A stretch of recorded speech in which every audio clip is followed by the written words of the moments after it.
Welcome back to another jam-packed episode of Off the Ruck. I'm John Ferguson here with Finn Morton. It's going to be another epic episode because, as you all know, a lot has happened in the world of rugby, both here in Australia and abroad, Finn.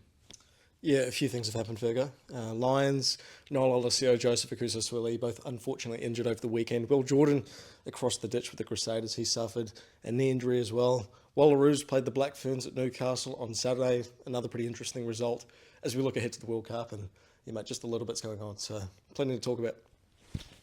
Yeah, and before we dive into all that and more, which we do have, we just want to say that we know that the subscription percentage is something that really helps us grow the channel and bring more rugby lovers, more rugby content. Click that bell. Isn't that what people used to say on YouTube? I don't know. I was never much of a YouTube kid growing up, but get behind it. Off the Ruck, we're keen to see where this goes and keen to keep it going further.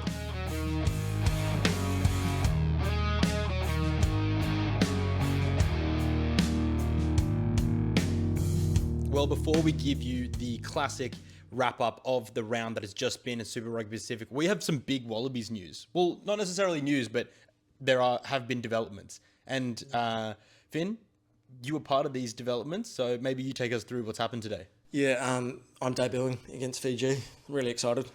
Something I've been striving Schmidt's for. called it. Striving for my whole life. We had 19 debutants in the Wallabies last year, and God, I'm going to be the first in 2025, so can't wait, Fergo. No, mate, look, earlier today, so again, we are recording on a Monday.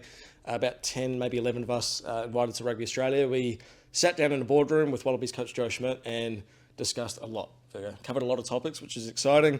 The very first question, was about Henry Pollock and about the Lions. We'll get to the Lions in a second. I don't want to give too much away, but a lot was covered. Joseph Suaalii, where he's at, where Joe Schmidt would want Suaalii playing for the Tars, Noah Lolesio, how he's doing. Overseas players who are in the mix for selection. There's rumours about Pete Samu potentially coming back to Australia. Apparently, the Raw have reported he signed with the Waratahs, so that's exciting. But, mate, where do you want to start? Ask me a question, Fergo. You're hosting. Yeah, well, I mean, I guess the main thing that a lot of people want to know from Joe Schmidt, he's been so aloof and purposefully. It's not like he's been negligent in that sense. He's been a very distinct and a purposeful decision to not speak to the media whilst the new Wallabies coach was being announced, or being found rather. That has now been announced, and now we want to hear from him. But also, how do you feel like his demeanour was when he was going through this presser? I mean, he's quite cool, calm, and collected, but nevertheless, you do want to get a read of the coach. No, it was a bit of fun. Fergo, like he walked in there, he was all smiley, and nothing groundbreaking, but he's having a bit of a chat with us, as a group. He was chatting with one of the journos about Irish rugby, I think at the start, or something like that. It was Jonathan Dredden, good mate of mine at the Sydney Morning Herald, who was Irish, and he was asking questions. He loves connecting with Schmidt in that regard, but it's been a long time coming, having an opportunity like this with Joe, because of the coaching saga, the coaching chaos that we've had in Australia over the last few months. Of course, Les Kiss taking over in mid-2026 from Schmidt, who was going to step away, didn't want to quite stay on for that World Cup, Fergo, but that's a whole other thing. But it was nice to actually sit down with him and finally ask questions. The Lions build up. It feels like it's real now. It feels like it's happening. We had the Lions squad announcement at the O2 in London last week, and We're going to get into that. yeah, we will. Again, I'm not going to give too much away, No, but it was something which it really feels like it's happening now. Obviously, it's not like it's not like it was ever in the air or anything like that. It was always happening, but we're very deep into the Super Rugby season now, and for Joe to be able to talk about the potential look of the Wallabies in a sense of like players who may be in the cut. Like I said, Pete Samu. Mentioned Tom Hooper, Langy Gleeson, Will Skelton, name drop those guys. Even Charlie Cale, he mentioned, who played one test for the Wallabies last year. And he's been pretty absent for the Brumbies through injury this year, which is amazing that he's getting name dropped. Yeah, but he's due to come back pretty soon. Which is awesome, because they need some firepower back, the Brumbies, despite them being second on the ladder. Some firepower. But second on the ladder. If you're looking at who they're going up against, those Crusaders, Chiefs, Blues, they've got some big ball runners. You're never going to hurt with someone that's almost 2 meters tall and can sprint like a back. And the Hurricanes. Again, I've got no biases towards the Hurricanes personally. No, exactly. We know you have not named your allegiance and you won't do it. What allegiance is there to share? There isn't one. So, the Hurricanes definitely a contender this season, you would think. And I think my dad, brother... Some would think. Yeah. And I think my dad, brother and family members, not myself, would be quite happy with that result. But no, it's... very exciting. Joe Schmidt expects to announce the Wallabies squad either the week leading up to the Super Rugby final or the week afterwards. It depends on whether an Australian team can take that next step finally and get to the big dance. And Andy Farrell, for the British and Irish Lions, named a 38-man squad, with which he said a couple. He used the word couple, so we can only assume it means 2 injury spots available. Maybe he's holding out for Captain Caelan Doris, which has recently been reported to be Captain Caelan Doris. You reckon he's going to come in as skipper? of Ireland. Yes. Okay. Sorry, Right. sorry. I thought you meant the No, Lions. no. Because can you imagine how unfair that would be on Itoje? Oh, man, he's the captain. He is, but like he's the captain now. Yeah. But can you imagine if Caelan Doris? me. Yeah, exactly. Can you imagine if Caelan Doris came in and went, "Actually, Mara, great job. You're actually my second choice." Yeah, thanks for taking me over. Yeah, no, But hey, it would fly you had so. a great It would be. week. It would, No, it would go so. It wouldn't happen. But yeah, Schmidt expects to announce his squad of 38. But in his own words, he said it could be 37, it could be 39, it might even be up to 40. So And is that for the Lions or is that for the Fiji test? Fiji. Or- yeah. It's Fiji. Okay. So this is the first Wallaby squad of the year. They'll play that game in Fiji against Fiji at Newcastle's McDonald Jones Stadium on the 6th of Yep. July. July, isn't it? And then shortly after that, the Wallabies will be announcing their squad, I believe, in Brisbane. So, which is going to be chaos in itself, and amongst all the Lions tour. And I believe, a lot of journos will be in Canberra at the time, previewing the Lions versus Brumbies. But again, fun doesn't stop with the Lions series, Virgo, and mate, it's going to be a fun few months. No, absolutely. That's the Wallaby chat for the minute. We're going to get so much more out of that in the coming weeks and also later in this episode. We'll just say, actually, people in the comments, like, if you've got any questions, throw them our way. I was a bit vague. I haven't, I can't really go into 28 minutes of press conference content in full. I can't cover everything. But if you've got any questions about the Wallabies, how this team's looking, or anything that Joe might have said, anything you've read, leave a comment, and I might answer it. And if I don't, Fergo will. So exciting times, Fergo. But yeah, get involved. Let's make this a conversation. Let's make this a chat. But as you were, Fergo. Yeah, well, I mean, Wallabies chat parked for now. We're going to head straight into review Super Rugby Pacific round 13. Let's go. So the Super Rugby round started in Suva in Fiji, and it was the Blues absolutely demolishing a Fiji side, which usually has a pretty good track record at home. Obviously, Lautoko is the fortress, not in Suva. But nonetheless, do you want to talk us through this game? Because obviously it has big ramifications for the Blues' chances to hang on to their top 6 spot. Had they lost that, it would have been another spot in the bottom end of the top 6, which would have been kind of up for grabs. Now it's getting further and further away from Australian sides like the Western Force, like the Waratahs. Moana, Hurricanes, Blues, obviously still very much in and around that conversation. But how did you see the game on the weekend? It looks like fun, doesn't it? HFC Bank Stadium in Suva, the fortress. Well, not quite the fortress for the Drew at the minute. Of course, Churchill Park and Lautoka is, but mate, that's bucket list, isn't it? It has to be as a rugby fan. Like, going to Fiji. Make a week of it. Make a week out of it. Yeah, there were talks a while ago. Well, not talks, at least as far as I know, not legitimate. I think it was more fans calling for Bull around. I think, for... I'd go. I'm not going down to Melbourne, but I'm going to Bull around. Yeah, Super Round in Melbourne was interesting. I did that a few years ago. It was a Bull around. That'd be fun. Imagine that. Imagine the Drew playing Moana Pacifica as a headline game in Bull around. Oh, it'd be Unreal. hectic. Unreal. It'd be crazy. And I'd love to see if they did do that, just like all the Kiwi teams to do their huckers as well. Yeah. Because the Drew will do their war dance. I've only seen the Chiefs do their war dance. I've never seen any other side do one. They did it before the Lions in 2017. So they do it for big games. But man, you'd love to see it for even Kiwi derbies. I don't know. But anyway, Bull around. Let's make it happen. Yeah. Make it Absolutely. happen. Yeah, Fergo, this game was quite a statement from the Blues. I think, they've been 34-5. Yeah, and the Drew scored last, I think, from memory. So it was annihilation from practically start to finish. The Blues really turned it on, and I think you have to look at the conditions a little bit. The part of what makes Fiji such a difficult place to play is the humidity. The fans get on top of you, not just around you. The noise is huge, apparently, by all accounts. I'd love to go, but this game was played at night. Evening game, maybe not quite as humid. I don't know. It honestly seemed to count against the Draw, who, from start to finish, just never looked like they were in the contest, really. And you'd have to think going down heavily to the Blues, who, man, they look like a contender now. Anyone who's sleeping on them, wake up. Seriously, it's they're a force, and they will be. But the Draw, wooden spoon favourites, you'd have to think now, well, not mathematically, surely, out of the playoff race.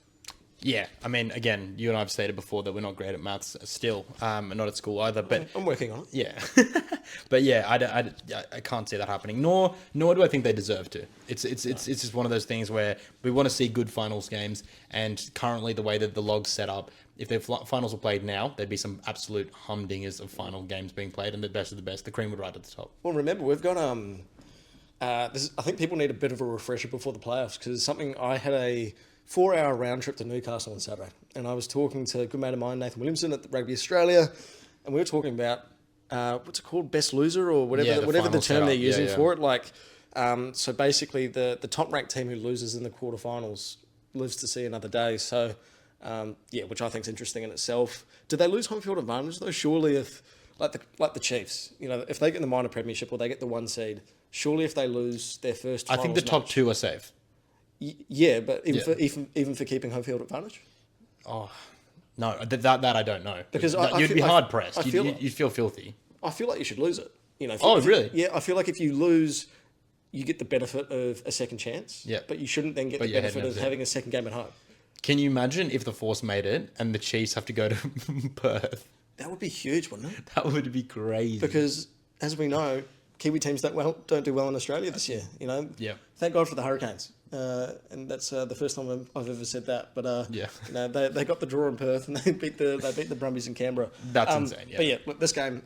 Just wrap it up by saying again, Blues very good. I thought Xavier Taeli coming in inside centre. He's played a handful of games at 12 now, alongside Rico in the midfield and former NZ20s vice captain. He's a gun, man. He's a gun. You look at the future of that 12 jersey for the All Blacks. Of course, you've got Geordie Barrett, who, despite what some people think, for some crazy reason, that he shouldn't be the 12 for the All Blacks, which, again, blasphemous. Truly, I think it's crazy. I think I've said on this podcast before, I think he'll be if there's going to be a back to captain the All Blacks, it would be Geordie. I'd be that certain of him starting in that team. But Xavier Taeli, Riley Higgins as future 12 prospects for the All Blacks. They'll be okay. They're sorted. The NZ20s winning this morning, winning the TRC under 20s. They're going to be okay. The All Blacks. Yeah. They're going to be okay. But yeah, it's a good win for the Blues. I think that it was only right, and you summed it up really well. Let's move. Thanks, Virgo. Yeah, no worries, mate. Let's move it on to Friday night in Sydney, where the Waratahs took their first L at home to the Queensland Reds. I think there's a lot to say about this game, but in regards to in the wider scope of the competition, but I think specifically the game, it was a really poor spectacle from what it could have been, from what I was watching sideline. It was just messy, a lot of drop balls, and frankly, both sides unable to kind of unveil and kind of evolve their attacks, and it looked like pretty straight up the guts, basic bashing your head against the wall rugby. And for the Waratahs, it just became more and more so after and before Joseph Suaalii left the field. But yeah, how are you seeing the game? Yeah, look, the Tars started really strong, didn't they? I think they led 14-0, and I tipped the Reds in my family tipping comp. I think I did tip the Reds. My family tipping comp, and I was kind of going, I'm not sure about that now. I feel like a bit of a goose, but the Reds, they clawed their way back. Of course, Tate McDermott, I think he won the battle of the nines. I think that's important. Jake Gordon was solid, but Tate definitely Australia's best number 9 at the moment. That said, if Noah Lolesio does end up starting for the Wallabies, and we'll get on Noah in a second, but if Noah does play for the Wallabies, I think Jake Gordon has to start. Maybe that's another talking point for another day. Tane Edmund also very good for the Tars, back in that 10 jersey. But the Reds just found a way, whereas the Tars found a way to lose. I think they couldn't quite match it for 80 minutes, and Fraser McWright was a beast. Hit some of his stats. I think he had 3 turnovers, amongst other things. So he was sensational, and that Reds team, they are the real deal. For them to beat the Tars in Sydney, that is a statement of intent, and some people might overlook that because you look at the ladder and you go, well, the Tars are the Tars. They're, I think, 3rd from the bottom, 4th from the bottom at the moment. They're not a powerhouse. They are at home. They are in Sydney. And for the Reds to go there and win, huge. If they can go to Canberra this weekend and beat the Brumbies, damn, they deserve to be seriously talked about as a contender, as a semi-finalist, favourite to make that Final Four. Yep. No, I hands down agree. And at the start of the year, looking at the Red side and the trajectory and where they could have been, I tipped that they were going to be the Aussie side most likely to win the comp. Obviously, the plan has kind of derailed since that moment just because of game management, and I think maybe perhaps some miscalculations from the coaching box. The games like the Crusaders and the Chiefs, obviously, and then their reluctancy to go for goal has just meant that some of those games are probably could have been a bit closer. That's weird, isn't it? It's bizarre. It's bizarre. It really is. There's a level of, it's all well and good to be ambitious and to go for the 7, and it's great when it comes off. But maybe it's a great move when you're the Brumbies and you have a rolling maul, which teams haven't been able to stop for 20 years. But when you're the Reds and, they've got a very good set piece, but it's not, I don't know, it's not Brumbies level, it's not Crusaders level. It seems like a bit It's more not of a Western risk. Force level, who have been absolutely killing it at the Maul. Yeah, Darcy Swain, Jeremy Williams, hats off. Absolutely, and Kane Koteka, obviously, we'll get to the Perth game in a second, but he wore the number 7 jersey, and he was the one with the tries. And maybe it is the number 7 who's meant to be scoring those tries, and not the hooker. If you're not Nick Dolly or Horton or Brandon Pangamosa, maybe you're a little bit filthy about that, because that's usually your way to piggyback onto a try. But nevertheless, the number 7s are getting it done in the West, and you like to see forwards getting some pay out of all the work they do. Sometimes the backs just kind of snake through and score easy tries, and the forwards are kind of their hands on hips and hands on knees, that they're buggered, but they're getting pay out of it. Back scoring easy tries. That seems like a bit of a dig, Fergo. Yeah, He's swearing your allegiances to the forward pack. I won't touch on my allegiances. Heard that before. We keep it straight 180 here. Yeah, but let's move on. Next game of the round? Yeah, next game of the round. Absolutely, mate. We'll go the absolute top of the table clash. This was a game which had it all, really. Chiefs beating the Crusaders in Christchurch. Wow. That's all I'm going to say. That's how I'm going to start it. Just wow. You can pick up from there. Wow. All right, next game. Yeah. That was my analysis. No, it was stunning. The Crusaders led 19-3. And then Amoni Narawa scores just before half-time. Damien McKenzie scores 3 minutes into the second half. And then Leroy Carter with one of the best individual tries of the season so far.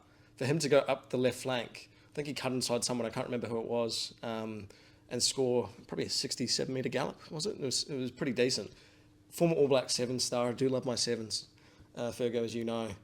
Mate, he's knocking at the door, isn't he? Yeah, he's going, hey, Razor, Scott Robertson, see what I just did to your old boys? Yeah, he wouldn't look out of place in a black jersey. Speaking of old boys, I think one of the key moments or key aspects of the round was key players turning games. And Will Jordan is someone like that for the Crusaders. And obviously he went off injured with an MCL injury. Now they don't really know what the prognosis is going to be like on that. But then vice versa, D-Mac was back even with his hand strapped, and he was crucial for them at 10. And I previously was a bit reticent to kind of make that sort of call or herald that decision, because I thought Josh Jacob was doing so well in the 10 jersey with D-Mac at fullback. But I tell you what, he has to be on the field because he's so imperative for them. You see what they look like without him in and around. They're just not quite as deadly. They're not finishing those opportunities, but he made those opportunities stick. And that's why I finished 35-19 and they came back from 19-3, as you said. Yeah, I think I'm probably against you there, Fergo, in saying I think Mackenzie's shown this season that he needs to be at 10. That game against the Waratahs a month ago now, whatever it was, he had a shocker. And part of that, I think, was the fact that he was at 15. Jacob couldn't quite get things going, and then Mackenzie struggled and had a very poor performance, and that's putting it lightly. Mackenzie's been unreal this season. Some of his individual brilliance has been brilliant. That's clever use of words. You can tell I've got a deep vocab.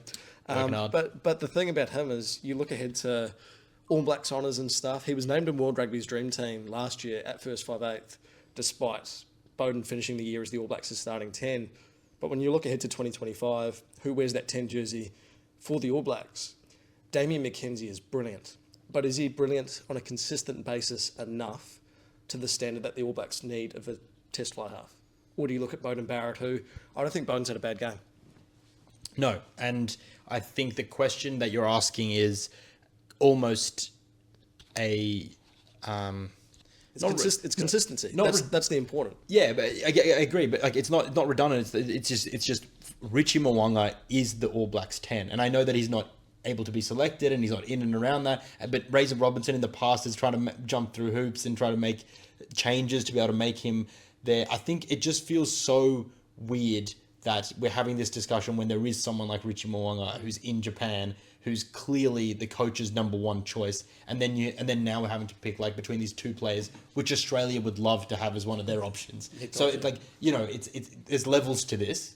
Then all of a sudden you're like, what? Mo'unga scored, I think, 12 tries in Japan this season, which for a first five is pretty unreal. But it does seem a bit weird that if you look ahead to the 27 World Cup, injury aside, or injury permitting, Mo'unga will be the starting 10 for the All Blacks.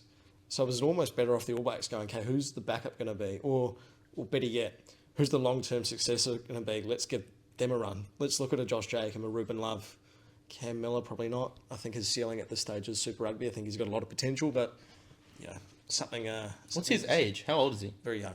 Okay. Like I'm going to say early 20s. Oh, really? Yeah, okay, yeah, cool. yeah. So, maybe he just has like an older face. I thought that he was like late 20s. Nah. Yeah, okay. Geez, he'd love to hear that. Yeah, well, you know. Cam Miller, if you're watching. Shout out. John Ferguson.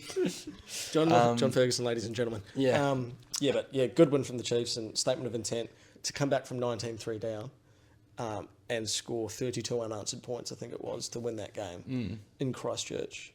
There now, you would think they've got a pretty easy run home. I think they host Moana next and then play the Highlanders away. Yeah. I'm sure the Zoo will be going off, as it always is, but like, they'll win those games. They'll finish first, and home field advantage in the playoffs is huge. And speaking conversely about the Crusaders, they are sitting third on the ladder. They're third on the ladder now, and they're 2 points behind the Brumbies, I believe. And that is making for a round 16 clash, which is a must-watch and must-win for both sides, because that could very well go to dictate who takes second spot. And that is going to be mega, because if you're an Aussie side, you have to absolutely be finishing top two to secure home finals. Otherwise, it's game over. I think the competition needs it as well, doesn't it? You know, this has been, I think I might have said this before actually at one stage, but Super Rugby has been great this year. Truly, like, I loved NPC last year, and I was saying to my old man, my dad and my brother, NPC in New Zealand is a better product than Super Rugby at the moment. And that's because NPC had a bit of a revival. But Super Rugby's had its own revival this year. Maybe it's all because of fantasy. Who knows? You know, maybe it's the sweet science of fantasy. Super Rugby that's got Super Rugby back. I'm doing okay in the fantasy. Speaking of which, so I'm creeping up the ladders in all the comps that I've entered. So if you're in those comps, watch out. Then the final game of the round, just 4 games this weekend: 2 on Friday, 2 on Saturday. The last one, Western Force v the Brumbies. I actually think there's more to take out of this game than necessarily the scoreboard says. One of those being that if you're Joe Schmidt watching that game, you know who you're going to get massive minutes out of and great potential. And as we touched on earlier, Jeremy Williams and Darcy Swain. I think Jeremy Williams was one half of a contingent that made almost 30 tackles each. It was insanity. Like, it was just they made. I think the Brumbies made less than 100, like around 80 tackles or something, like ridiculously low. Brumbies made something in the 90s. Yeah, and the Force 200 plus, 300. I think so. Yeah, Joe actually said it today at Rugby Australia. He said something. He rattled it off. He was talking about Ben Donaldson and spoke about, you know, it can be pretty hard as a 10 when you have to tackle. So. No, but you're clearly, you know, on the back foot that much. It was something, I'm going to say 330. Yeah. That was probably very wrong, probably 100 tackles off, but why not? 500. Yeah. It was a lot. It's got all or nothing. That's the point. That's the point. Yeah. But I think also, obviously, we'll get onto the Lolesio injury and what that means for Wallaby selection in a second. But for the Western Force, they are better than they've been in other years, guaranteed. But it feels like a repeat of previous years where they just don't have the polish.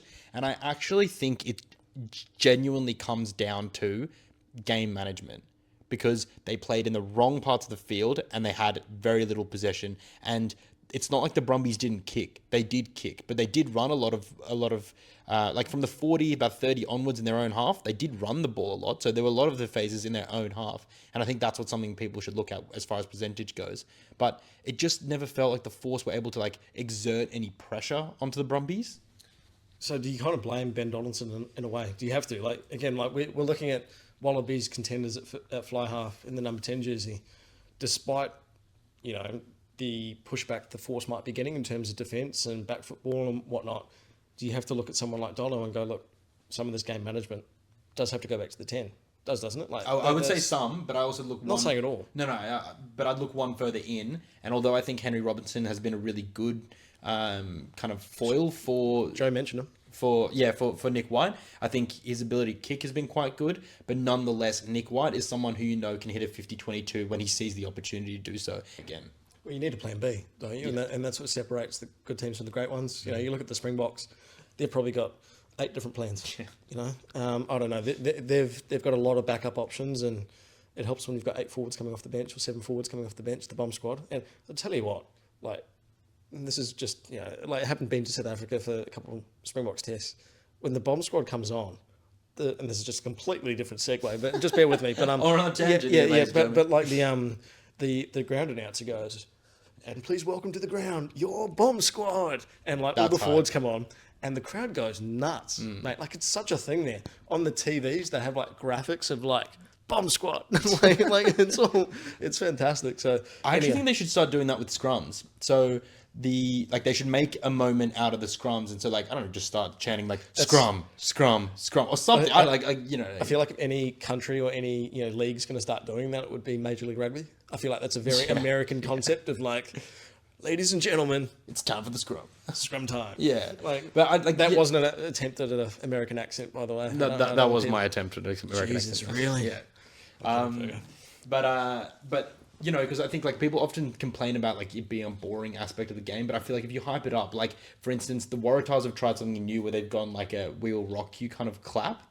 I noticed that at the game this weekend. I think just anything that's simple enough for people to get around and that's distinct and identifiable for fans, I reckon give it a crack.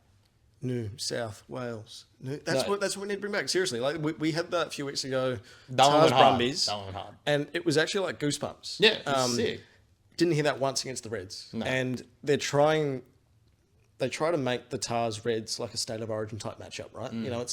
There is hatred there, I guess. There's a disliking there in terms of, hey, this is a battle of state against state, mate against mate. But a bit of, what's the state version of patriotism? I don't know. Like it's we need we need some of those NSW Federation, no. Cut. Yeah. No, it's, but yeah, we need, I don't know. We need a bit of atmosphere. Like even they had a first 15 game on. Parochialism. That's a big word. Yeah, there you go. No, but shout out. Yeah, it's shout out the Oxford Dictionary. Yeah. You're doing wonderful things. Yeah, thanks. But yeah, no, it's bit of atmosphere. I don't know. A bit of. I think that's what the Tars need, maybe. But I think the final thing that I'd say on the Waratahs is that they're just so one-dimensional. In attack, it's just bashed up ahead, and if we can get a counter attack, we've got the players because we've got half the Wallaby backline in and around our team, so we can counter and we can do that effectively. But apart from that, there's just really very few shapes being run, and there's no deception. And because they have one of the biggest packs in the comp, they feel like they actually can, if they run it right, if they pick the right opposition to run into, they can bully them physically. But when that's not an option, when you're going up against the Chiefs, or I know they beat the Chiefs, but when you're going up against the best packs, it's like you're all of a sudden you're up shit's creek and you have nowhere to go. And then like that's why I was talking about needing a plan B and plan C. They just don't have that. I don't even know what their plan A is at the moment, apart from bashing it up. To be fair, that is harsh. No, but it's fair. Yeah, there's a bit of that. They need to change things up, but I think it might be too late as well. Yeah, absolutely. Let's get into the talking points for the week. So we're up in the news section of what's been happening in the rugby world, and a lot has happened. We're obviously going to get into some big world announcements happen in the Northern Hemisphere, but first I just want to go to you on the... Not talking about the Pope, eh? Nah, we'll keep Papi out of this. Let's go, though, to... another sort of godly creature, Joseph Suaalii, thankfully cleared of any serious injury, neck brace, everything terrifying to see always, but thankfully home now with his parents. Then obviously we just have to wait to see what the return to play protocols are. We're just happy that he's well, really. And likewise, 24 hours later, Lolesio goes off in a very similar looking fashion. Again, terrible to see. was, by all reports, a lot more serious on the ground than when we started hearing the word spinal, etc. But thankfully, both of them looks to have been cleared of serious injury. But do you wrap them in cotton wool or not now until the Lions series? Because I do still believe, as I've said here before, that Noel Lolesio is the clear Wallabies number 10. And then Joseph Suaalii, if you ask any punter who watches any sort of rugby, then he's, rostered on. He's penciled in one of the first names, whether it's at 13 or 15 or wherever they want them. But, so what do you think the approach is here? If they spend a little bit of time out and then, do they keep their spots as prior as you and I have kind of bandied about, or? Yeah, I think with Joseph, actually, it was a very weird feeling at the stadium. I will just say that. I'd actually ducked down from the media box to see my brother and my cousin. And my cousin started going, I think it's number 15 who's down. And I started quite vocally saying to her back, nothing's too stern. That's not, but I started going, no, it's definitely not. Number 15's there.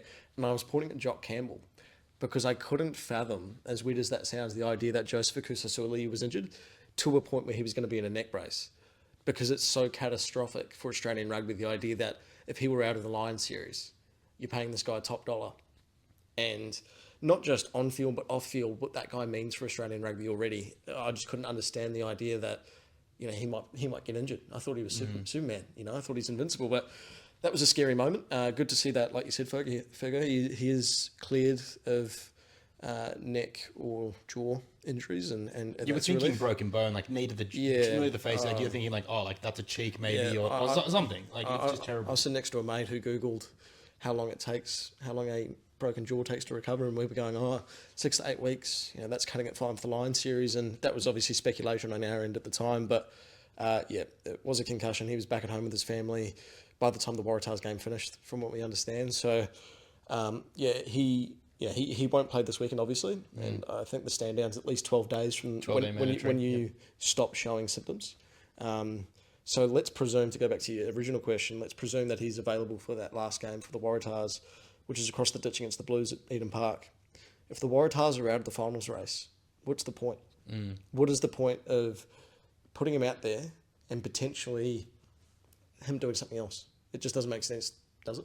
No, absolutely not. And particularly not when you have to travel over there. Travel does have, it has factors when it comes to injury. Not just for the face, but ligaments, muscles, etc.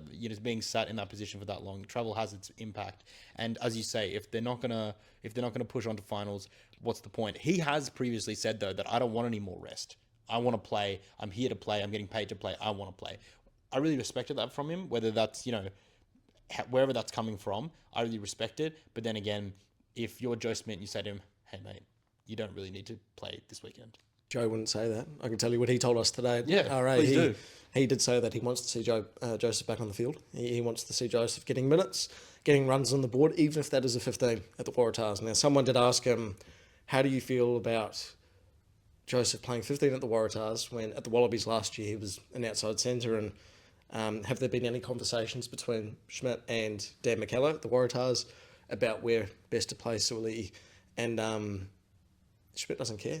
He just wants to see the Rugby Australia. Schmidt doesn't care. He just wants to see Rugby Australia's multi-million-dollar man on the rugby field. So if that's at 15, that's at 15, and he's happy for that. So I thought that was pretty interesting, especially because he also noted that at 15-1, you see a different lens of the game. You see the whole field, which I guess in that regard might be a good way for him to learn the game. He's also played a lot of rugby before, be that at school and whatnot. And he obviously showed last year during the spring tour that he can literally just step up as a centre and get player of the match. Also, he's not playing as a traditional 15. We saw against the Brumbies a couple of weeks ago, that crash ball to score that try. That's a very inside centre, even outside centre type line, right? You don't see a lot of fullbacks doing that. Well, they're not big enough. They're just absolutely pumped. Will Jordan wouldn't do that. No, He wouldn't run a crash ball off a line out. Not a crash ball, maybe a little out and then getting in the seam or something. Bit of a shimmy out wide. Yeah, exactly. But he's not crashing it straight into the number 7. No, he's not. And I think also with Lolesio, I think he's okay. Again, Schmidt told us that Noah's doing fine, but he is sore. Unlikely to play this weekend. I presume that means he shouldn't play. No. But It looked like almost like a little bit of a rugby league crusher tackle. And obviously they've been outlawed in rugby league, and they're freaking painful because your spine is getting compressed and bent out of shape. well, the game was in Perth, so the question has to be asked. The new Perth Bears in the NRL. I know you love Fergo League. I know you love League Fergo. The new Perth Bears coming into the NRL. Peter V'landys, he's mentioned that apparently there could be an idea of the Bears sharing players with the Western Force. So that'd be weird, like Carlo Tizzano playing flanker for the Force against the Hurricanes on a Friday, then the next week lining up at second row against the St. George Dragons. Maybe, because that game was in Perth, we should get into that mood already. And whoever made that tackle on Lolesio, straight to the NRL judiciary. Yeah. What do you think? Man, I'm with you. As long as they get punished for it, it can't be injuring the Wallabies number 10. You know what I think about it. But I do think it's interesting for Lolesio because I think to play against the Lions, despite I do think he's probably the best option at this stage, he also needed to play. He needs to play more games this season. If he doesn't, or if he doesn't play many, or if the Brumbies don't make the semis, presuming he's out and Declan Meredith can't guide them to the semis as presumably the new 10 for the Brumbies, then that's got to count against Noah when it comes to Wallaby selection. Absolutely. He has to play. And there's also, he showed great physical injection last week. And then obviously this week he tried to do the same, and he was quite brave in that moment when him and Tom Wright, when this injury happened, they were caught kind of at their 5 meter line, and he just took on the wave of Western Force clearers, and he did a pretty decent job apart from the fact that he got folded, but nonetheless you put your head in dark places when your team needs you to, and that was a good thing to see from him. But is that what you want from your 10? Now I'm a big American football fan, NFL, and there's New York Giants quarterback Jackson Dart just got drafted. He's gone through vision, like footage of him in his collegiate days. This is relevant. And as a quarterback, you're supposed to basically avoid contact, whether it's running out or sliding, and he would take contact up.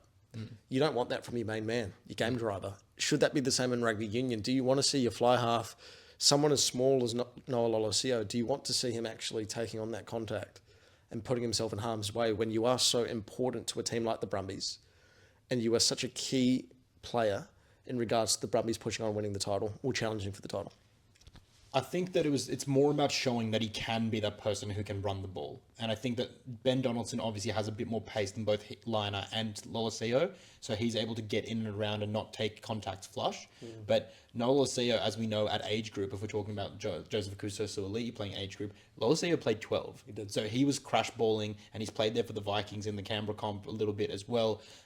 So that's obviously still part of his muscle memory somewhere, and he's not afraid of that. Like, he's quite a tough player in himself. He goes off the high balls, he takes the contacts, and he does his best when he's tackling, which he has been doing to a quite high success rate along with the other 10s in Australia. So I don't think you want them doing that, but I think that it's more about Lolesio wanting to show that he can do that and is willing to do it, Shout out to the Southport school. Lolesio, that's where we went to school, mate. Brizzy? Gold Coast, yeah, Southport. There we go. Shout out to the boys. Yeah, fair enough. But it's well, all the best to both Joseph and Noah in their recovery too. Right, that's want to see them back. Yeah, no, we don't want to see anyone injured, let alone. It goes for Will Jordan as well. Actually, Exactly. The Crusaders. The Crusaders do expect him to be back before the end of the season. Thank God, because he missed all of last year's Super Rugby season through injury, and the bloke's had a pretty horrible run. And when you consider how good he can be for both the Crusaders and the All Blacks, I'm talking long term here. Talking legend status here. Like, seriously, he's up there, especially for the All Blacks. He's knocking at the door when it comes to the try scoring record. Yeah, you want to see him on the pitch. Absolutely. Yeah, you don't want to see any player injured because it's their job and their career, but also you don't want anything permanent, and that's what the fears were on Saturday and Sunday night, at least in Sydney and in Perth. So great to see that. We're just going to go through a little bit of a stat attack now about where the Aussie sides are for certain things. I'm just going to read out a couple of stats, and then this was taken before the weekend, and I just want to kind of lay some context on you. Feel free to interject whenever you feel something hits you with some passion there. I think for the Reds, what was most surprising for me is to look at their line-out success rate, and it's 79.9%. So it's the worst in the competition. That would have obviously been boosted by the success that they had on the weekend. I think they took every single line-out that they had, but nonetheless, that is a shocking stat if you're looking at two Wallaby second rows in Lukansalo Kailoto, Angus Blythe, or Josh Canham on at any set time, along with Ryan Smith, who is Australia A representative. And then also you look at hookers like Matt Fessler, Josh Nasser, and Richie Asiata, which is being discussed in and amongst the Wallabies hooking contentions. That's shocking. The worst in the comp. Yeah, I'm pretty relieved actually, because when I said earlier, when I critiqued the Reds set piece earlier, I was kind of questioning myself a little bit and going, oh, I think I'm right. But it's nice to have that backed up by stats. Yeah. So, that's even when I don't know what I'm talking about, I do. So there you go. But that is pretty shocking. All jokes aside, because they've got star quality in that Reds forward pack, in that Red set piece. Ryan Smith, I think he's pretty underrated. Almost like the depth at lock in New Zealand in Australian rugby at the moment is pretty deep. It's crazy. But I think he's definitely very, very good. And a lot of teams, a lot of countries around the world would love to have him. But that doesn't bode well for the Reds, and it doesn't bode well for the likes of Ryan Smith, who's off to the Ospreys in Wales. So we're losing a great member. Hey, shout out to the Welsh Rugby Union. Finally, that's a win. That's a good purchase. That's a win for them. Maybe in, who knows? Maybe in 4 years' time he'll be suiting up for the Lions. They need more Welsh. That's actually not a bad shout. That's a scoop. I would say it's a scoop, but it's they need more Welsh, because there's more Kiwis in the Lions squad than Welsh. As many South Africans. Yeah, there you go. That's, I think so. The other thing that I want to throw at you is also the carry meters. So the Brumbies are on 4th for 805 meters on average per game. The Western Force are down at 9th in 691. The Waratahs are sitting on 10th on 684, and then the Reds are in 7th at 747. The Brumbies are absolutely smashing everyone, almost double the amount of carry. Double? No, sorry, almost over 100 more than every other side. It's just like they're doing a lot right, as we can see based on the results. But like when you look at them, you're not looking at like the best carriers, because you look at Queensland for Fraser McRide, and you're looking at Harry Wilson, and then you're looking at their backline, which is pretty deadly when they get synced up, and then vice versa, the Waratahs have a stellar backline that just hasn't been able to fire, and then you've got someone like Harry Potter for the Western Force, but the Brumbies just consistently able to do great things with ball in hand, and carry meters is just a good sign of that. I think it probably reflects the wider narrative with the Brumbies, which is they're a group of underdogs, the misfits really, aren't they? A lot of discards, blokes who were rejected by, the Waratahs in particular, and even Len Ikitau. I remember he was a grade above me at high school at Brisbane Boys College in Brisbane, and I was sitting in spare, the study room, and he was on the other side of the room, and I heard him say to his mates, "Yeah, I've just signed with the Brumbies." I remember that, and he was a gun schoolboy player, but never really obviously had that look in at the Reds. They didn't want him, but it just speaks to the wider narrative, I think, of the Brumbies, that they're always punching above their weight, and they're always, proving doubters wrong. And, you mentioned the Reds forward pack, the Waratahs' backline, and, Harry Potter on the wing for the Western Force. But the Brumbies, if they're flying under the radar, or whatever, or however they're doing it, they're putting up numbers, and there's a reason they're second on the ladder. No, absolutely. They're absolutely stellar, and for the umpteenth time, Australia has underestimated them, and it's just like, when will we learn? I feel like everyone's just, it's kind of like watching the Crusaders be good again, where kind of everyone's like, oh, okay, like, I'm ready for this to stop. Grass is green, sky is blue. This will end eventually. Yeah. This can't last forever. Well, the Crusaders, bloody hell, it has. Yeah. They've been good for 30 years. Oh, God. And now the Brumbies, everyone's similar thing. They're coming into this year, it was a lot of, the Force have got, the Waratahs have got basically every Wallaby from the Rebels. Yep. The Force have recruited well. The Reds have recruited well. The Brumbies recruited 2. Yeah, and it was or like 3 it was from like, outside their system. It was okay. Well, the Brumbies, they've had a good run, but it's time for probably the Reds or the Waratahs to step up as the big Aussie front runner. It's a never ending. But they're back. Yeah. So it's like they never left. And I'm glad. Because they are. They're flying the flag once again. They are. Yeah. But that game this weekend in Canberra, Brumbies, Reds. Juicy. Almost a bit of a finals matchup. Wallabies auditions galore. And then the final thing I want to throw at you is something that I think is going to be crucial for the Lions tour for the Wallabies, and that's turnovers that they've won. And so the Reds are sitting at 7th, and the Waratahs are sitting at 11th. So quite average stats, to be fair. And then you've got the Brumbies, who are sitting at 1st, with 6 turnovers on average per game. And then you've got the Western Force on 9th. So if you're looking at the individual players who they have, Tom Hooper has been really good at it. Luke Reimer, obviously, he's the bleeding Australian. I think he has 15 or 14, and so now does Fraser McWright after the 3 that you mentioned that he got in that test. But you need to have on-ballers on and around the field, because we'll get into that into the Lions chat, but that's what the Lions will be doing. They'll make that breakdown an absolute shit fight, but it's just not looking like a lot of the other sides, apart from the Brumbies, are actually able to get that breakdown of disruption. And that's what feeds into things like defensive stats and missed tackles and losing meters and etc. We just need to see a little bit more hunger and also bravery, I think, at the breakdown to be able to go for those balls. Yeah, you need the ball to win rugby games, because if you have the ball, you score points, and that's the secret to success. You somehow manage to make my points seem so basic every time. No, that's not what I'm trying to do. That's not what I'm trying to do. But it's more just like it kind of ropes into the idea that, it is important, and you use the word bravery there. Now these guys are brave. They're playing Super Rugby. Like, it's like football without pads. I'm kidding. That's what they'd say. That's what they always say. Yeah. But it's no like, but you need the ball, and you need a poacher. And I think it's going to be interesting with the Wallabies to see how they manage that, with the likes of Mick Wright, Tizano. There seemed to be a little bit of chat today about could they play in the same back row with Schmidt. From Schmidt? No, I think at least From 2 Schmidt. And there was a bit of a conversation about it, but it does seem possible that they could line up in the same team, but the same 23. Anything's possible.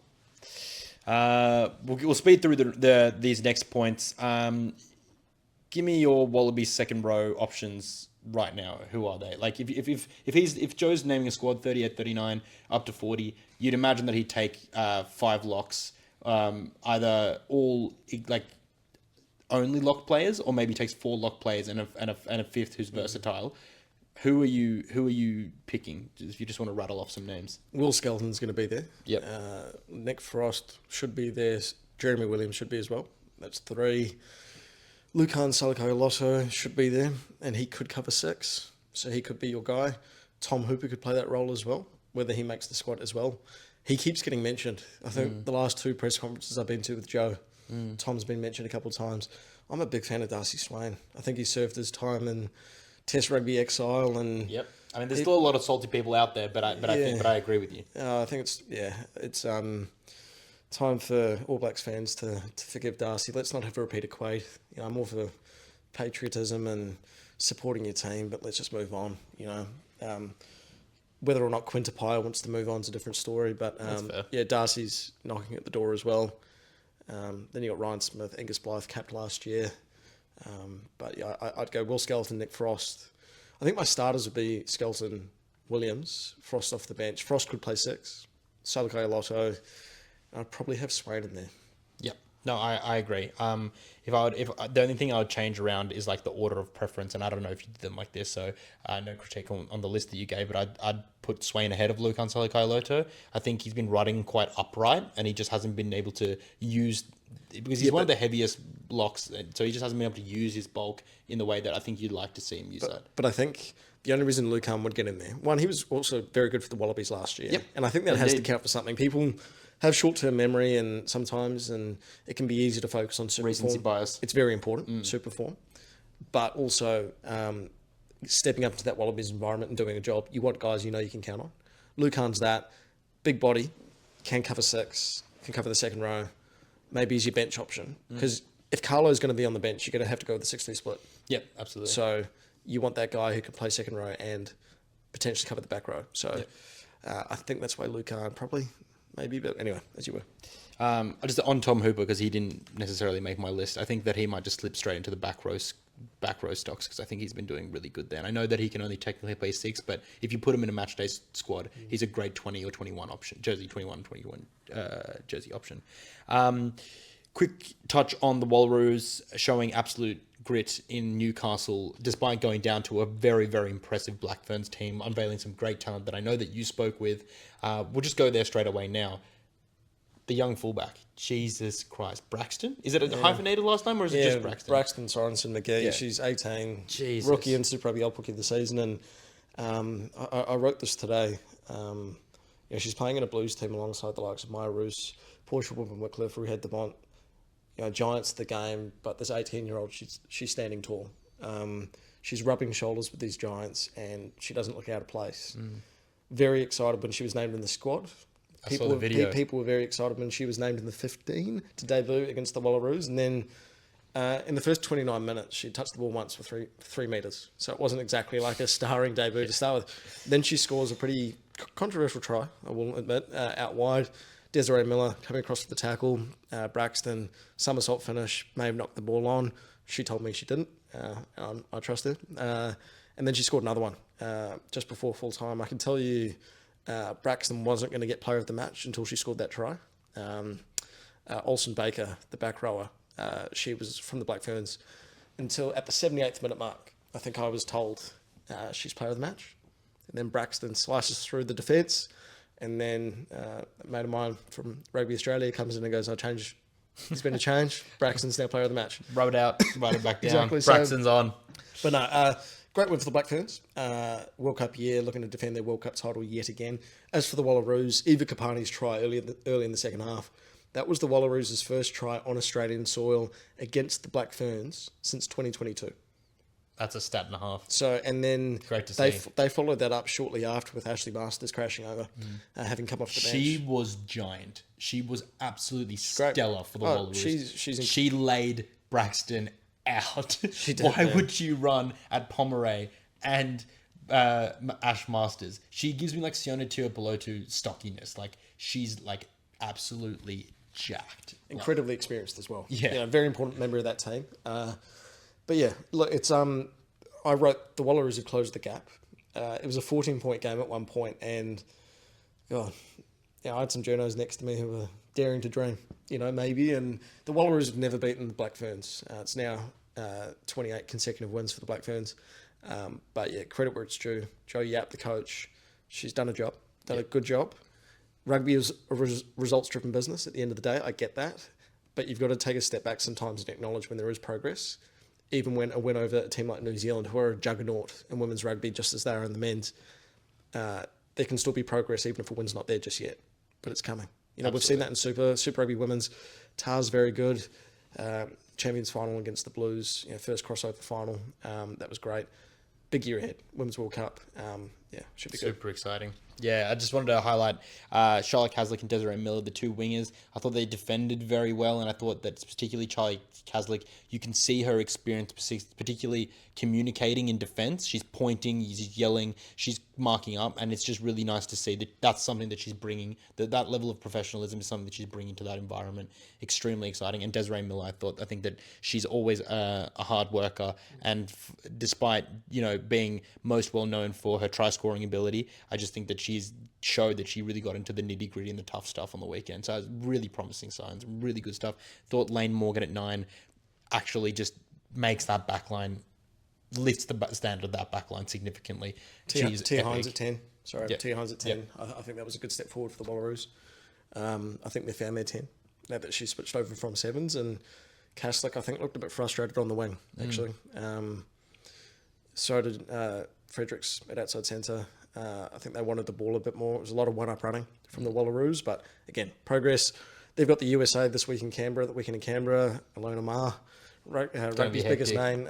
Should be huge, that one, because the USA versus Australia in the pool stages of the Rugby World Cup. They're in a pool also with England, tournament hosts, who can't lose a game, and also with Samu, I believe. But basically, if you had to predict how those games are going to play out, England will win them out. Comes down to who goes through second. That game between Australia and USA at the World Cup will be huge. This weekend, we've got a preview of that. So make sure we keep watching that on the week. This weekend? Yeah, this weekend in Canberra. It's part of the doubleheader, so that'll be first, then Brumbies Reds second up. So why not get down to Canberra and watch that game, eh? If you're in or around, buy some tickets, get down, doubleheader galore. And if you can't, check out my TikTok. So it's It'd be good crack. Shameless plug. I love it. Last point, quick comment on this. Where is Jock in terms of Wallaby selection? I mean, he's got to be in and around. Did we hear anything from Schmidt? What's your feel? O'Connor? Yeah, James O'Connor. Yeah, he didn't give too much away about James today. He obviously reiterated that he has spoken to James. I think he's knocking at the door. And I'd actually be at this point, I'm progressively becoming more and more of the belief that I'd be surprised that he's not picked. Strictly for his experience, even his versatility. He mentioned that in Melbourne last week, Joe, that James can play 12 as well. He can cover 12. So suddenly, if you do go with a 6-2 split, and you pick, presumably, let's go McDermott and another back on the bench.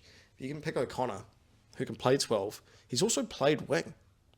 Probably played fullback once upon a time, I'm sure. May not be quick enough at the moment, but he's Probably got not. the skill. Probably He's got not. the skills for Probably it. He knows how to read Probably the game. not, but like I'm just saying, at a push, if backs against the wall, you needed something to happen, you could probably put him there. But at the very most, 10 and 12, he can cover that, and I think you need that experience, especially with, again, look back to Noah. Is he going to be there? Maybe not. Who knows? But I think James does make the cut. And I'm really happy to hear that because he has been a great legend for the Wallabies, and he's played in so many amazing fixtures. I just think back to Hong Kong. I think back to the Lions series last time. It's just he's a big part of my understanding of who the Wallabies are throughout the years. So obviously, one of Rennie's first choice fly halves in the first couple of years is his coaching run in recent times. So we would love to see him in and around the Wallabies, if not the AUSNZ Anzac dubbed team. That's not actually Anzac. But a quick run on the British and Irish Lions announcement. We obviously did Off the Ruck did a episode on the night that it was announced. Didn't get your reactions on it at the time. Who were you most surprised to see named, and why do you think they were picked? If you can give us any name off the top of your head. Elliot Daly. Very surprised by that. It's his third tour. I didn't expect that at all, to be honest. I think very experienced, don't get me wrong, for both England and the Lions. I was there in 2017, that drawn test at Eden Park, because there as a fan. And that long boot of his, very key, and dare I say that's probably why he's been picked, whether it's for those midweek games or even to come on as a replacement against the Wallabies in those test matches. But also Henry Pollock. I joke a lot about being impartial and whatnot, but I was so intrigued watching this squad announcement to see if he'd be selected. And I don't know why I did it, Fergo, but when his name was read, I involuntarily let out a fist bump. I went, come on. I went, why did I do that? I caught myself. But it's such a cool story for a dude who was playing England 20s earlier this year, then gets a run, I think it was against Wales at the Principality, scores 2. He's like 10 minutes or something. Yeah, and everyone's like, oh, who's this kid? Yeah. He's got a bright future. Did we think he was going to play for the Lions? The future's here. Yeah, right. And then obviously what he's done with Northampton, running around Sam Prendergast in the Champions Cup semi-final. That guy doesn't look like he likes to tackle. Just a hot take on Prendergast. Well, he's not in the Lions squad. Yeah. So, what about you, Figure? Scott Cummings, second row from Scotland. He was not part of any sort of pundit's mind map that I saw. But it makes sense considering that the forwards coach is from Scotland and you're going to need someone to drive that line out. And if you're in system already and you've got yourself someone who can help teach the other players that sort of system, I think that's a huge asset to have. And I think that's why partially he's in there, because that's the system that they're going to try to run, and it's going to be quite important. So Scott Cummings was major. Henry Pollock, you've already mentioned there. I think that he's just going to bring a huge amount of speed and aggression that's already what the squad's kind of based on. And I think he just fits that mold. And he's shown that he can take contact well for a young 20-year-old, which is not always the case. So I guess the final question on this is who or where do you think this Lions side is the most dangerous for the current Wallabies squad? And I know we don't have a squad in front of us, but we have a pool of players that we think they're going to be picked from. I personally think that the forward pack is not really where we need to worry in terms of set piece. I'm actually terrified of their center and backline combination, because that is somewhere where we are maybe not as structured or as well organized as we would like to be at this point heading into a Lions tour. But nevertheless, their forward pack is extremely good. I think particularly at scrum time, I'm not as worried as previous Lions tours, because they've had legendary scrummages from the Northern Hemisphere. Now, not as much. But if you look at it, where are you afraid for the Wallabies? Well, I will just say, like, I think, I agree with you. I think Sione Tuipulotu and Hugh Jones are the front runners, by all accounts. One would think to start that midfield, and having a midfield combination of two blokes who play together at national level, at test level with Scotland is really important. Hugh Jones as well. I've been a fan of his for years, and to see him get a run, and seemingly he's probably going to get a run as the 13th for the Lions, or at least he's the fan favourite to do so. Awesome. They also have Finn Russell inside of them, who's most likely the starter as well. So that's, you've got 10, 12, 11, 10, 12, 13 from Scotland. That counts for something. You nearly caught me off guard there. You said Finn, and for a second Finn Morton. I panicked. I mean, geez, did I miss the call? If I go check my phone after this and just see if I've got a missed call from Andy Farrell, I'll do it. Mate, I'll do it. Calls off of the Wallabies and the Lions. I've got to choose. I've got to choose. Wait till I show them my Kiwi passport. Now you've got to let your allegiance be known. Well, can I play for both? Yeah, why not? Do a One half week each? No, just do a half each. Half each, like, unless they want to game of two halves. Give me a run, and I'll give a go at ref. I refed a game when I was 17, so could bring out. Let him do it. I think, but also outside backs. I think Mac Hansen. The fact we could potentially have Tuipulotu and Mac Hansen both coming back to haunt Australian rugby is fascinating. And I just think it's incredible, this idea that Mac Hansen, who back when he was at the Brumbies years ago, there was a period where he was very good. And I remember thinking, geez, this kid can play. And then he kind of just went away, and the outside backs at the Brums had kind of picked themselves for years. Tom Banks, when he was the fullback there, and you'd have Tom Wright on a wing and Andy Muirhead on the other, and now it's Andy Muirhead, Corey Toole, and Tom Wright at fullback. No room for Mac Hansen. And it's, it's a shame. Yeah, well, the thing is, like, you would have thought if he was still in Aussie rugby now, probably would have found his way west, you'd think, and he'd be a Western Force player, and would he be the same guy? I don't know, but his call, I don't know if you saw it, for putting you on the spot here, but they did that big SWAT unveiling at the O2 in London. He was at the beach, wasn't he? He went for a swim. I don't think so. I thought he was at training, but I could be wrong, because basically all I saw was the clip on rugby.com.au socials where he's going, Bundy was supposed to do this video, but he had to go look after his kids, or something like that. So he's put on the spot, and very Australian in this whole this interview and what it means to be a Lion. Even someone like James Lowe, actually a Kiwi, he versed the Lions in 2017, and now he's going to be playing for them. So look, sport, that's why we love it. Fairy tales, great stories. Great. Lions super exciting. If you haven't got tickets or you haven't been able to bag any, or just get in and around it, there's still some available through various mediums. So I think just make sure you go and bag yourself some tickets, because it really is a once in a lifetime period experience. So nonetheless, absolutely epic. But let's just get into the final segment, which we're going to wrap the next round of Super Rugby Pacific. So the round 14. Super Rugby Pacific, it's really coming down to the business end. There are a couple of games this weekend which does have bearing on what's going to be happening in finals time. And I know that some teams are technically out, not mathematically, but other teams are definitely in, but where they finish is going to be vital. So straight into the Friday night game. First one on cap off the rank, Hurricanes v the Highlanders. What is your prediction there? Hurricanes. I just think they're getting better and better, and the Highlanders, I think I wrote this weeks ago, I think they're going to struggle to make the six, and I still don't see that happening. So Hurricanes win this probably pretty comfortably. Yeah, I agree. That game's being played in Wellington. Can't beat Welling on a good day, mate. It's just a shame that there aren't many. So it's, I think the Hurricanes bonus point win. Yeah. So the next game on Friday night, which we'll both be on. Are you going to be there? Yes, sir. Yeah. Waratahs v Crusaders. These two teams have a good recent history together. Actually, they have a pretty good history. Go back maybe a decade or so. They have good history. I think that the Wallabies will be, the Waratahs, well, pretty much the Wallabies. I think the Waratahs will be stinging after that loss to the Reds, more so from a pride perspective than what it meant for their season, because they looked pretty down and out anyway. But I do think that this could be a game closer. That's a lot closer than what their respective standings on the table are. But I can't see the Crusaders losing at this point of the season, so I'm going to say Crusaders by a try. You mentioned Wallabies. Now, I'm not a big WWE fan, Virgo, but how good would it be if the Crusaders ran out on the pitch and then we're all sitting in the stands waiting for, presumably the Waratahs to come out. And then the Aussie national anthem or Waltzing Matilda starts playing, and then the Wallabies run out. led by Joe Schmidt. Would we at win? The tunnel. Would we win? Yeah, that's if we don't, then that's a real concern Yeah. for the Lions. But no, I think the Waratahs will struggle. I think last week was kind of the end of their home run, winning home run that is, and I think the Crusaders they're going to be very hungry to bounce back from both last week's loss to the Chiefs, but also last year having gone down twice to the Tars. Yep. So Crusaders, let's claim this one. Yep. Then the first game on Saturday, coming to you from Lautoka, the Fortress this time, I believe.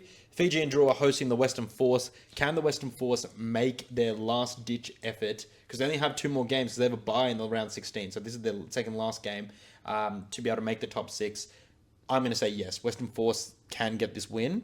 And it's only because they're going to be so desperate to do it. There's nothing on the line for the Fiji and Drua. I know that mathematically, technically could maybe, but no, I'm just going to say that the Force are going to be desperate enough and they have the quality to be able to do it. So I'm going to say the Western Force. I hate disagreeing with you, Fergo. It breaks my heart. But it's I'm going to go with the Drua here. I think them at home, presumably an afternoon game in Suva, in Lautoka. Bit of a knockout game. Whoever loses definitely out of the finals race. Mm-hmm. And I just think, the Drua in Lautoka, afternoon footy, different beast. The next game on Saturday, so 3 games on Saturday, and you've got yourself an Auckland derby. This one coming at you from North Harbour Stadium. Moana hosting... Great stadium. Sorry? Great stadium. Yeah, well, great crowd. Have you had the privilege? No. Oh, but, bucket list. Got to get there one day. Bucket list It is actually stuff. a good venue. It's actually a good venue. Moana Pacifica taking on the Blues. Not necessarily do or die for the Blues, but very much so for Moana if they want to be sticking in this conversation for the top 6. And they could be trading places if things don't go their way in the weeks to come. But I do think the Blues will be okay nonetheless. Moana Pacifica desperate for the win. Can Artie Sevilla pull a rabbit out of the hat? And you know what? This isn't going with the head. This is going with the heart. I want Moana Pacifica to win. So, yeah, Moana. If Moana can beat the Blues and effectively make the top 6, do we start building Artie's statue now or do we wait till after the season? I thought he was already under commission. Some of those chip and chase tries. I think that was already under exactly commission. Right. Well, it has to be. He deserves 2 statues. I don't know. Maybe just space them around the stadium. Space them around New Zealand. However, despite what I just said, still build the statue, but I think the Blues win this. Yep. Moana lose. But it'd be very interesting because... Bonus point? I think so. I think if they can play like they did last week, but it's whoever wins this effectively puts their spot in the top 6. That's the way I see it. Or at least the Blues do. I think Moana, maybe a little bit more to prove weeks to come, but very big game. Yep. Okay. And then the final game on the weekend, Saturday evening, coming to you from Canberra, which is the doubleheader with the Wallaroos and USA. Absolutely humdinger of an afternoon in the capital. Mm-hmm. But the Brumbies hosting the Reds, they won the exact same reverse fixture in Queensland at Suncorp a couple of rounds ago. I think it was round 9 or something around like that. I think that the Brumbies are going to be able to do this. And from what I saw on Friday night, last weekend against the Waratahs from the Reds, I think the Brumbies are actually going to do it quite comfortably. I think that despite Lolesio not being there, the game systems, the drivers that need to be in and around, and from what we saw about the carrying meters and the turnovers Fraser McRae is going to have a hell of a night because there's no one else doing it for the Reds to be able to slow the Brumbies ball down. Agree. And I think also the idea that the Reds could beat the Tars and the Brumbies away from home in back-to-back weeks just seems very almost unrealistic, doesn't it? That's one hell of a task. I think the Brumbies are the real deal, or at least the real deal in Australian teams wise. And cold night down in the capital, presumably. Should be tough for the Queenslanders, but massive match, mate. And if the Reds can win this, then, geez, let's sing Rugby Australia's praises because they've picked the right man with Les Kiss, the next Wallabies coach. Absolutely. Quick look at the table there. If the Brumbies and the Crusaders win, they're going to go up to 40. Let's just say they win regularly, no bonus points included, just because can't. That's not what we've tipped. So 33 points and 45 points. 43 points and 45 points respectively. Then in the Crusaders win, they'd be going up to 41, so still 2 shy. A lot hanging on the Brumbies for that win, and then you're looking at the top 6. If the Reds get the win, then they move up, and they're actually going to be tying with the Crusaders. If the Crusaders lose, they're going to be drawing there, and then you've got the Blues in 5th. If they lose that, and the Hurricanes win, which as we've predicted, they slip out of 20. They slipped out of 5th, and they go down to 6th, and the Hurricanes go up into. They can't go higher than 5th at this point, regardless, because the Reds are well clear of them. And then Moana Pacifica, they can lap them. The Waratahs, They'll have to have a bonus point win, which I don't think will happen to lap them, but they can draw with them, but they'll be lower on points differential. Likewise with the Force. So it is... Fair bit going on. There's movement. There could be a lot of movement. So despite it feeling like there is a little bit of separation between the pretenders and the contenders now that have been well established, there's still a lot to play for, and that's why we've loved this iteration of Super Rugby Pacific, because it's been stellar. It's good, but even I said to someone the other day, like, if it were like last year's format where 8 teams made the playoffs, the Tars would still be in a final spot, wouldn't they? Are they 8th at the moment? Yep, 8th. Like, which they don't really deserve to be, I don't think, you know. So this is great, you know, the fact we've got high stakes going to the last few rounds of the season, because we didn't really have that for a majority of teams this time last year. So beautiful, love to see it. Yeah, I think a USA team coming in would be a disruption, but that's another story for another day. I quite like how Super Rugby is at the moment, so long may it continue. Yeah, exactly. And if you made it to this point in the video, please always remember to like and subscribe. Really helps us grow the channel and to bring you more content. We're going to be bringing you more interviews, more chats, more different types of content that we're going to be able to bring to you from the access that we get, which is amazing, through the Super Rugby Pacific competition leading into the Lions and the Wallabies tour. It is going to be absolutely stellar. So stay tuned, and always remember that we're here to bring rugby content to rugby lovers like you, because we love the game like you guys do as well. So for another weekend, carry on doing what you do and enjoy the games, and we'll see you again on Monday for another live reaction, post-reaction, live reaction, post-reaction to the round that just was. Signing off.